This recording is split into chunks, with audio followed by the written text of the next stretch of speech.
Warroonni diriyaa fi shiita gaafataa jirtan maatii keessaniif hawwata keessan yookaan obbolaa keessan ka biyya jiraniif jechuudha. Diriyaa babbareedaa akkasuma shiitiiwwan kan amma jiru jechuudha babbareedaa kana isin agarsiisu fanii isin immoo as keessaa laallatuu hin dandeettan tokko tokkoon isin irratti ergurra jedheeti obboleeyyan kiyya. Egaa gatiin illee gatii madaalawaadhaan diriyaa fi shiitiiwwan kana jechuudha. Guutuu isaa gatii isinitti himaa nafaana turaa isiniin jedha. Akkasii obboleeyyan kiyyaa diriyaan sadarkaan jira kan 10,000 illee jira ka 7 illee jira ka 5 illee jira ka 4,500 illee hin jira isiniin jedha. Akka humnaatiin namni bitata akka humna isaatiin isiniin jedha. Akkasii obboleeyyan keenya maashaallah inni illee as galaa'ee anaaf isinillee nama itti gahu rabbiin nu haa taasisu.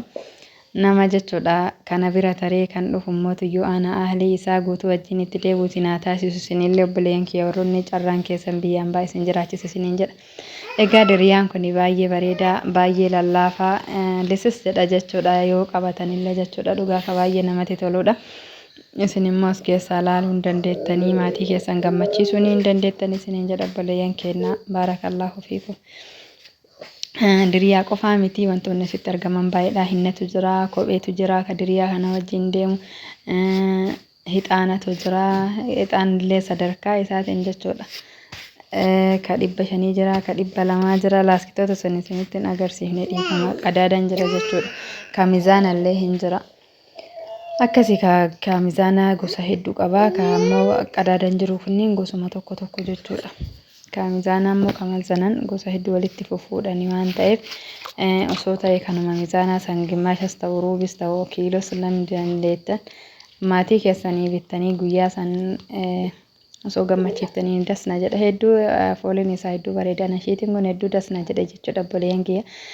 Shiitiiwwan kun kan amma gabaarra jiran isiniin jedha faashina amma namni dirataa jirudha isiniin jedha ka diriyalleen haga diriyaan haga tokko ture garuu bifuma jijjiiratee fofooyya'ee tumaan hin dhufaa jira isiniin jedha.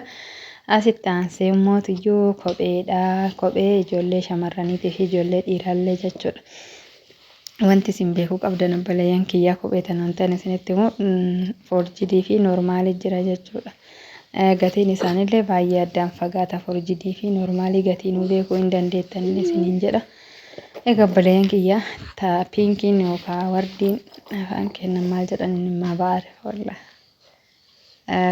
gosa bifa kana jechuudha. Wardii yookaan piinkii mattiin beeka. Asraqiin tunillee tanuma shamarraniitiin fakkaati. Ta shamarraniitiin aan jedhan garuu ta dhiira fakkaatti. Akkasii isiniin jedha. As keessaa laaltanii ofiifillee itti gammaddanii maatii keessanillee obboloota keessanillee itti gammachiisuu dandeettanii isiniin jedha. Maashaallah asitti biyya keessatti jechuudha namni baay'ee cufaan diratu biyya alaatitti amma nummaan iyyuu yeroo jara duuka deemnu cufaan deemna jechuudha garuu asitti namni baay'een diratan cufa yoo karaa dheeraa deeman malee banama jechuudha foorjidii taatu noormaalii taatu banama tana diratanii isiniin jedha. Akkasii foorjidii amma bitanii cicciturra jechuudha 567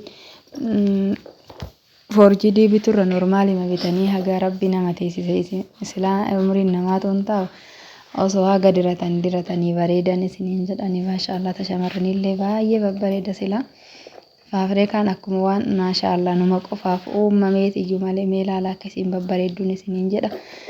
Warroonni biyya alaa jirtan obbolo ilmaan teessan as jirtu yookaan ilmaan obboleeyyan teessanii gammachiisuu ni dandeettanii. Warri obboleeyyattii xiqqoo fi guddollee qaban jechuudha yookaan ilmaan xiqqoo fi guddoo qabdan bittanii gammachiisuu ni dandeettanii haalaaltanii fi waraabee jechuudha. Na akkasii cufaanillee tanaanillee hin jirti. Gatiin immoo akkuma dura isiniin jedhe noormaalii fi foorjidii wal dhaba malee gatiin isaanii maashaallah baay'ee madaalawaadha baay'ee bareedaa gaafa akkanatti isiniin jedhu gatiin isii hoo meeqa osoo hin jedhanii dhugaan ulfaata afaanuma irrattuu amma obboleeyyan kiyya noormaalii keessa jechuudha. Taakuma 3,500 3,400 gadi Allahu aalam hin jirtu jechuudha manni 20 hin jiru manni 2,000 jechuudha noormaalii keessa. Kaza laaltanii san keessa laallattanii gatillee laaltanii ajajattanii isiniin jedha. Obboleettii tiyya takka tokko kophee obboleeyyan tiyya naabitii naan jette ani immoo tuyyuu kashii ennii fi nuun irraa na ergitan asitti as ishii enniin hin jiru nuun illeen hin jiru dhugaa ka jiru keessaa akka laaltaniif obboleeyyan kiyyaa yookaan namoonni akkas barbaadullee hin jira waan ta'eef erge jechuudha kopheewwan tan. Kabiyya kana keessa Kopheewwan jiru laaltee jiru. akka ajajattuuf yookaan namoonni birallee ka barbaadan yoo jiraateef waraabee viidiyoo kanaa isiniin jechuu barbaadeeti kanuma biyya keenya keessa jiru tarii akkasittillee jiraachuu baate wallaahi wanni marru maashaallah tokkoffaaf lammaffaan akkasuma akka sadarkaa isaatitti jira jechuudha. Forjiidii fi noormaaliidhaan forjiidii jechuun kiyyaanii haga ta'e hodhanii numa diratama amma noormaaliin hin hodhamu jechuudha gara kamiinuyyuu shamaxittis tahee kophettis tahee jechuudha. Cufattis tahee noormaaliin hin hodhamu isiniin jechuu fedheeti eegas immoo kopheewwan daa'ima meelaala maashaallah warra reef lafa fuudhaa jiru mana keessa. Gurgurdaa bittanii xiqqaan isinaa jechaa fi isaa warra reef tirataa jirullee bitaa isiniin jenna maaliif dhiiftammaa isaan annaa akkasii gatii isheetiiwwan immoo buleeyyan kiyyaa kashiiti amma kana jechuudha ka amma dhufee kamtu dhufe naan hin jettanii mee maal irratti qabee isin agarsiisa. 3,200 3,500 3,400 akkasiin jira jechuudha. Akkuma inni jiruun jira akkuma sadarkaa isaatiin.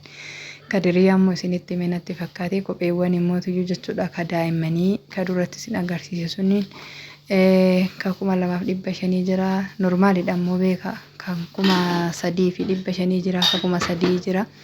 Akkasii isiniin jedha gatillee akka beetanii fi gatiin illee akka gurrarra isin bahuu fi gatiin dirii ammoo akka dura isinitti himesanii ka 5,500 jira ka 7,000 jira ka 9,500 jira ka 10,000 illee ilaa hanga 15,000 illee ni jira isiniin jedha obboleeyyan kiyya akka uffataatiin.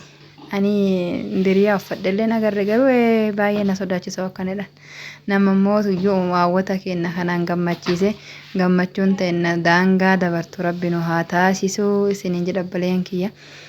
Akkasii of qofaa bitattanii ummaa teessan akka hoo teessan adaadaa teessan adaadallee bitan maal ta'ama? Waan ta'u yoo jiraatte ofiin of gootii warra qabaate gammadee ana alii ofii guutuu gammachiisu rabbi sinaa taasisu. Egaa viidiyoon kiyya ka guyyaarraa kana fakkaata wanni an balleessee jiradhe dhiifame isiniin jedha lakkoofsa immoo asirra isinii kaa yeroo baay'ee asirra isinii kaa jedha garuu hin kaa'u lakkoofsaniin irraanfadha. Yeroo amma sagalee irratti qabee geesse viidiyoo seef godhaa ganaa seef godhee eegas yaadadha jechuudha akkasii kanaafi. Dhiifama naa tayaa isiniin jechuu barbaadeeti lakkoofsa immoo fedha rabbiitiin hin kaaya namni barbaadan osoo hin turre yeroo kanatti heeloo jedha.